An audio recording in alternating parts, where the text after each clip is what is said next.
So in this video, I'm going to check out the Reolink RLC-520. It's a little update compared to their previous model, the RLC-420. So let's check it out. So the RLC-520, it's pretty similar to their 420, so we're not going to dwell on a lot of the specs. It's a 5 megapixel power over Ethernet camera that's really simple to set up. It is a 5 megapixel camera at 2560 by 1920, and it does 30 frames per second. Now, given it is a 4mm lens, you're only going to get that 80-degree width of view. So if you do want a wider style type of fisheye view, this camera may not be for you, but it's a great little price camera that does good in many situations. Of course, it does have night vision with the typical IR LEDs. And it does have audio, and I've been impressed with the audio recording on this camera because it allows us to hear it even far distances. Again, it's PoE 802.3 AF, or you can power it through the power port, and it does have a micro SD card for kind of that internal DVR if you want. Now, the ever important thing you're always wondering, especially for the DIY crowd, well, does it support RTSP? Absolutely. And it supports RTMP, HTTPS, many types of protocols. So it does not require their NVR, DVR, whatever you want to call it, to use this camera. You can use it in a standalone environment along with a software NVR such as Blue Iris or Motion Eye, Shinobi, etc. Whatever you want to use with it, because it does support RTSP and OnVIF. So enough of the rambling. Let's go take a look at the camera itself. There's not a whole lot interesting on the box, so we'll just toss the box to the side and get on with things. Some of this typical stuff you have in the box, you've got your little weatherproof Ethernet connection, got your little patch cable for doing your testing, and you got your anchors with sheetrock and screws for mounting it up. Then we got the instruction manual they're probably not going to look at, otherwise we'd call this the digiblur RTFM channel, which is too many letters anyway. So we'll just take a look at the camera and figure it out ourselves, right? So in a quick comparison to the previous model that this one seems to be replacing is the RLC-420.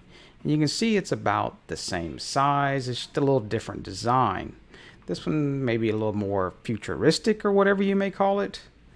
It's got more branding on it. It's got Reolink on the sides instead of on the front. This one was more of a roundish dome that was metal on all these parts, except for possibly the top that may have been some sort of plastic-y metal, maybe? I don't know. But this isn't about this camera. But we will be doing a comparison to see what's different between these cameras. This one is going to have the 5 megapixel sensor. Looks like a type of light sensor to know when it needs to turn on for the IR. The IR lights are behind here this time around instead of being around the actual lens. You can pivot it up, and the same type deal. There is the little slot with the 2 screws for the micro SD card. Now, they don't give you the little screwdriver like they used to in this one, but we should all have screwdrivers, right? Now, one thing I did notice that this whole housing is plastic on the outside, and there's some types of vent holes or whatnot. And it's just the branding on the back, and I did cover up my little unique code that you scan in to get it in the app. Now, to mount this thing, I thought it was a little weird, is you did have to twist this disc off of here that has these little teeth that go in here. So you'd mount this to the wall with, say, the 4 screws. It's maybe a little easier than this one, but I'm not sure if it offers any better mounting. We'll see when we go to mount it up on a wall or a little test board. And then you put it on the wall, and then you'd put it on here, and then you twist the camera to lock it in. But it's only like a little, not even a quarter turn that locks it in. So I'm not sure how secure that's going to be, but maybe we'll find out to go with that. Now, of course, if you did want the wire to go through to not be shown, you would pass the wire through the middle of this hole and then put it through there. So the same type plug on here as the previous model. They do have the power over Ethernet option. You can power it by a 12-volt DC adapter, and then of course this is the factory reset button when you forget your password. So no frills camera. I'm not sure, I'm kind of on the fence. We'll see how it looks when we mount it up somewhere and check it out. Now for the ones that are wondering what is PoE, when it comes to cameras, and you'll see it a lot of different wired cameras that do support PoE, it stands for Power over Ethernet, and it allows power and data to pass through one plug. That way you just have one wire and you run it as long as you need within spec of the Ethernet, and it will supply the power. And it's a real simple, just plug it in and go. You will need a PoE switch, and of course we'll leave the links down below for a lot of the different injectors and plugs that we've used along with switches. But it's real simple. Like for instance, this switch, it does have 4 ports that are PoE enabled. The other 4 ports are not. And you would simply plug in this plug here, and you could send this to your existing router or whatever it might be that you have on your network. And that'll feed Ethernet to this plug all through here. And then we would plug in the camera, just simply plug it into a PoE port. And then you'd run your wire over to your camera, and then you'd plug it into the camera itself, and it would supply data and power over one wire. Real simple, and it's really awesome. It's a standard, and there's 2 different standards. There's 802.3AT and 802.3AF, and your typical camera is going to be your 802.3AF that don't require a lot of power. So it's pretty cool. Definitely jump into PoE. That way you don't have to run 2 wires to all your cameras, and it just makes a real clean install. Now in the RLC-520, we did cover how to do a full installation of running the wire and everything. So we're going to cover a little bit of that as well, because not everyone watched that video. But of course, we're going to leave the link down in the description of the video, along with the camera and any other places and equipment you need to buy for this camera install. In this spot, we're actually using an eave, which is fairly easy access in this home with attic access. And remember, since we're doing power over Ethernet, we only need 1 Ethernet cable to run to this camera. So we'll use a drill and a paddle bit, and we'll drill in the spot. Make sure we are drilling in a spot that's not going to be into a floor joist. And make sure you do drill the hole big enough for all the connectors on the camera itself to pass through the hole. So once you have the hole drilled, clean it out, make sure that you do have access to it. If not, you may have to patch that hole. To now to run the Cat5 cabling. In this case, we're using Cat5e.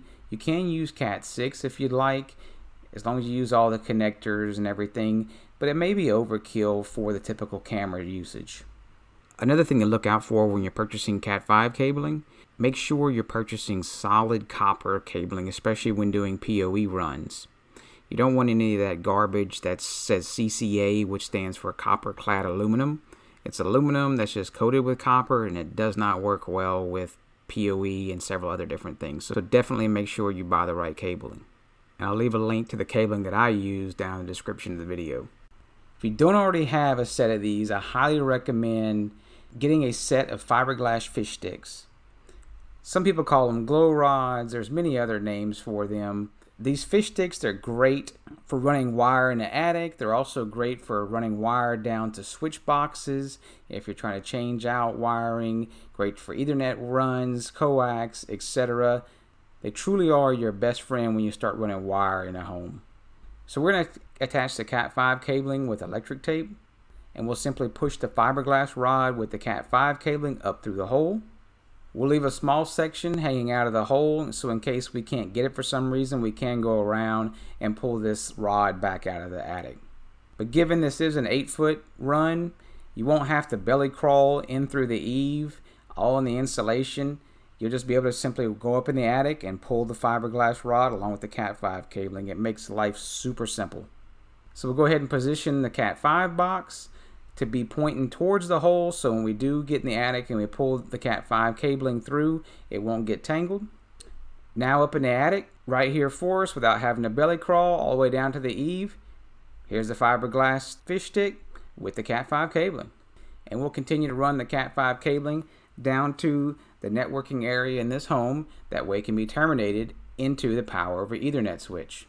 Once you have your cable pulled, you can cut off the mount from the box. You can go ahead and run your mounting plate for the Reolink. We just used some simple wood screws and centered it around the hole. A little different angle, showing the wire coming through. Next, before you terminate the Cat5 connector on the end, make sure and put the watertight connector, and we did this even though it was in the attic, just to keep things out when we had the connector already. Slide it over your wire before you terminate. I've done that before, and it's easy to forget. And again, make sure your hole is big enough for all of these wires and connectors to fit through that you drill in the eave of the home. You take the Cat5 cable and you'll plug it into the connector along with the little rubber seal on the Reolink camera, and simply loosen the back end. It clicks on and screws down, and there you have a watertight seal on a Cat5 cable connected to the Reolink camera. Now once we went to go install the camera, well, this happened. And well, we always stay true to our core of just telling it like it is. In the course of us trying to mount this outside, I ran into a bit of a problem. Mounted the disc to a little temporary board, used a couple screws. Simple. Let's go screw it on. Locks in, but there's no adjustment to stop it from turning. And then if we turn it, it falls off. I can only imagine this would be even worse if you were mounting it, say, up under an eave where this is facing this way and you go to turn it and the camera just falls off. This sucks. I'll just be blunt. Now granted, you can hold this. Let's see, I'm even having issues trying to mount this and turn it the other way, and I don't see anything. I even looked in the manual and kind of ate my own words about reading the manual, but I don't even see anything in the manual how to mount this. There's no set screw. It just pivots by itself. I tried to pry on this little spot right here, but it felt like I was going to break it and pop it off, so I don't think that's anything. This is horrible. I mean, I guess it makes it easier to install, but for longevity, I mean, it's just, the camera's just loose. It's not going to blow in the wind, but it just seems like it's barely up there. Not something I really want to install. I prefer the other way that had the little set screw. Ran over. Let's go get this installed, or try to get installed, and we'll compare it to the 420 and see how it does electronically. So once we did get it installed, we built and kind of came up with this sophisticated premium custom mounting bracket to test the camera and also compare it to the RLC-520. And we did take a bit of time to compare both cameras and make sure they were looking at the exact same view angle. And in comparing the two cameras, as you can see, flipping back and forth between the two still shots, they're going to be pretty similar. We even found at night that, and we did make sure that we did cycle off the other camera while we took the snapshot from the other camera. That way the IRs would not be coming from either camera and wouldn't get them confused. And we did compare the IR pattern. I probably will give the nod to the IR pattern of the RLC-520. It seems to have more of a downward IR pattern instead of that around the ring that the 420 has. And of course, that does make sense compared looking at the LEDs on how they're laid out on the RLC-520. And no, they are not purple to the human eye. They got that typical camera look that you see where it looks like some weak red LEDs to the human eye. So pretty comparable on the lens between the RLC-420 and 520. They just seem pretty much the same to us. So taking a look at the web GUI, well, there's this problem. Adobe Flash. And take a look at that message up top. December 2020. As of recording this video, it's May 2020. It's not too far away. Now, we have asked Reolink what they plan to do with that. They didn't go into full details, but they did say they had a plan to remedy that situation on their cameras. Now, don't forget, if you don't want to do the flash thing, and I fully understand that, you can use the Reolink app for the PC that we've covered before in our MVR videos. It works really well, and it's a pretty good app. Allows you to do pretty much everything you would really need to do with the GUI itself. And you can do the DVR playback, the live view, and you can change all the various options. So there's always that if you don't want to use the web GUI itself. But for now, we'll go ahead and say allow and let it use Adobe Flash. So jumping through some of the quick settings of the actual camera itself, you can put around the OSD options, you can turn on and off the stuff at the bottom. And in the encoding, you can change the resolution down to 2560 by 1440 if you wanted to get more of that 16 by 9 look that you see with some other cameras. For image, we did leave everything for both cameras at the defaults, but you can come and adjust this if you want more saturation, etc. Pretty simple. And if you screw it up, you can just hit the default button. And one thing you probably want to mess with during the day, if you do have a lot of shadows and then say light areas, which is usually difficult for some cameras, is go ahead and try to turn on the dynamic range and turn it up and down and see what it looks like. And you may be surprised what that dynamic range will do. Now, there aren't as many super tweaking options as you may see on some of the more expensive Ancrest cameras or Hikvisions. Like the LED light is more just an auto or an off. You don't get that slider to adjust the IR in case it is blowing something out. But this isn't that price point of that camera. So in the actual settings itself, you do get some of those same exact things you saw on the preview screen. Now, I didn't see anything that would allow you to change this to constant recording, but if you do find something like that, do make sure and leave us a comment down below. I'd love to see how you do that. Now, under the detection itself on the motion, you can go through like a typical camera, and it may be hard to see during this night mode, and you could isolate out certain sections. Say if you had a flag in the wind, you'd want to put a box around it. That way it wouldn't always kick motion out when that flag was moving. Do make sure and go through and go look on Reolink's website and make sure that you do have the latest firmware for this camera. And always make sure you check every once in a while. It's not a bad idea to keep your camera's firmware up to date, especially with all the security things going on lately. So on the playback tab, you can see we've had this camera recording for 3 days, and we are using a 32 gig micro SD card in the camera itself. Now, of course, like we did mention, you can use this with the NVR or whatever software NVR you want as well. So pretty simple. Pick the day. It will search through and show you the little motion lines, and you simply pick the line you want, and it loads up the video and will play it along. And of course, if you do have audio, it will play the audio as well, but we'll go ahead and turn it down for the sake of this video. Now, as well as if you do want to share a clip with somebody, you can just click the download button and you can go through and find the clip you want, hit the little button, download the MP4 file straight to your computer. That way you could email it or whatever you wanted to do with it. So that's pretty much it for the NVR itself. It's pretty simple to do. And pretty cool that it's built into the camera itself and allows you to view your recordings.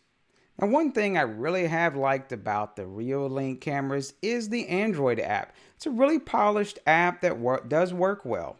But the only downside I can say to it is the bright mode that they have. I wish they had a dark mode on this thing. So hopefully soon, maybe if enough people ask them, they'll get rid of all that bright white stuff. A lot of times you are wanting to view cameras at night, right? Not be blinded.